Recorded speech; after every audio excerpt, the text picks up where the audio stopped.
So last season, Gyökeres was involved in a goal every 67 minutes. He's selling for, let's say, £63 million, something like that. There's renewed speculation, Graeme, hopefully you can tell us a bit more about this, about Alexander Isak again. What would you imagine his value is? It's going to be a British record if he was to go. 120, 150 million pound has been bandied about. It's very interesting, Alexander Isak. Obviously, it's his contract is the thing with him. Let's not forget, he's not one of Newcastle's highest paid players. And they're having talks with him now. And, they do have him under contract. I think it's for at least another 2 years, maybe 3. And so Newcastle do have the power here. But if it emerges that the contract talks are not going well, or they don't manage to get it over the line, they are willing to break their ceiling, but by how much is the key. And so, yeah, he's a fascinating one who we're still going to be talking about in this window. But I would say, I think if it came to it and Newcastle did decide to sell, I think around 120 would get him. But obviously Newcastle are saying he's not for sale, and they're hoping to add further to that with exactly like Hugo Ekitike, who is available at £80 million, we think. So Newcastle are saying he's not for sale and we're going to spend the money. We're not looking to sell. Couldn't help but notice you nodding there, Mark. As soon as Graeme said he's not for sale, you were like, that's right. I'm a Newcastle fan, and I think knowing the club's trying to go in a different direction from years ago, under Mike Ashley. Isak would have been on a private helicopter going somewhere, like Andy Cole was. And I think the club's changing in direction. Is this player that they're going to bring in one that's going to replace him in long term? Possibly. But I think short term, Alexander Isak will be at the club, and I can't see the club, the way the fans are and the way the fans are engaged in the club. This would be a step backwards, and the club's trying to go a step forwards. I know it's difficult going forward because of the financial fair play, which is impacting, a lot of clubs. How, it was interesting listening to transfer fees before. Years ago, a transfer fee was 5 million and you paid the 5 million. A lot of it's installments, Klarna Pay will be coming in next, where you buy now, paying 30 days, all of this is just, it's incredible to think what goes on behind a transfer. And, and you look at how Newcastle can deal with, if they sold Isak to another Premier League club, you can guarantee that Newcastle wouldn't be, as powerful. And that club who gets Isak certainly will be up there within the 1 or 2 top places in the Premier League, because we all know what Isak can bring to a team, not just his goal scoring, off the ball and everything else. But there's no way the fans would accept Alexander Isak to be sold this summer. Globally, Kieran, how many clubs could actually afford an Alexander Isak? At that price level, there's only 2 or 3. You've got Real Madrid, but they've got a forward or 2 already. But Barcelona are a basket case in terms of their finances. The number of times that they've been rejected by La Liga in terms of ability to sign players, I think has been fairly well documented over the last 12 to 24 months. Premier League, I think there would be huge resistance for Newcastle to want to sell to rivals. And then Bayern Munich, it's Bayern Munich and PSG.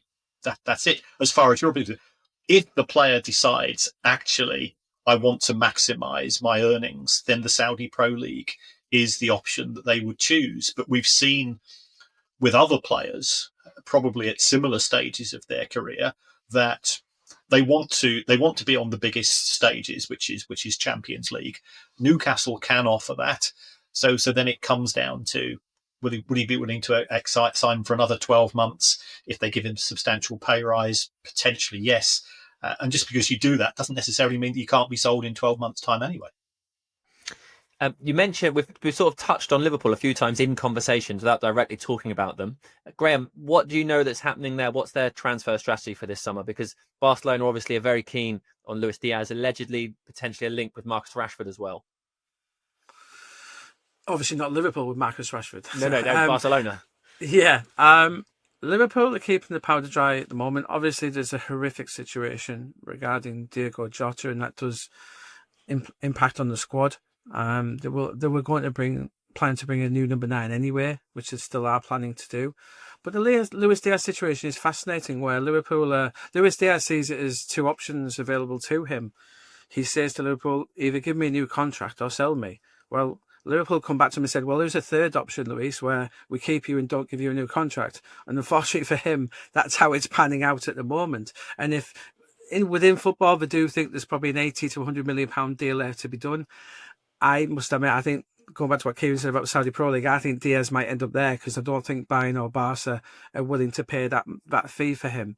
But there's a Darwin Núñez situation as well for Liverpool, which, again, if you sell Diaz and Núñez, then they've got an awful lot of money. But with Núñez, there's a value to him. Liverpool paid an awful lot of money for him. Let's not forget he's their record, or was their record signing before Florian Wirtz came in.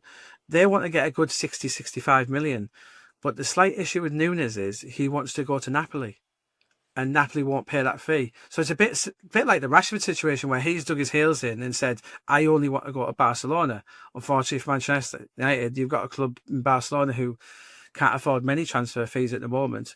So with Núñez, yeah, Liverpool have not backed into the situation, because Liverpool are saying, listen, if Núñez doesn't go, we're quite happy to keep him. But they would, like to sell him elsewhere maybe. So a few more sales are to come at Liverpool. And then when they do get these sales, they are looking for that number 9. I know Mark doesn't want to hear it, but Liverpool are keeping a very close eye on these contract talks at Newcastle, because there is that thing again with Isak, where if Mark's a Newcastle fan and he thinks Isak's one of the best strikers in the world, everyone at Newcastle does. But if he is, you need to pay him like that. You need to pay him £250,000 a week. And that's the issue there. And Liverpool are keeping a very close eye on how these contract talks are going at Newcastle. Would you be happy with that, Mark? Yeah, but I think we've said before that even if he did and Newcastle United give him a pay rise, it doesn't mean he's going to stay at the club.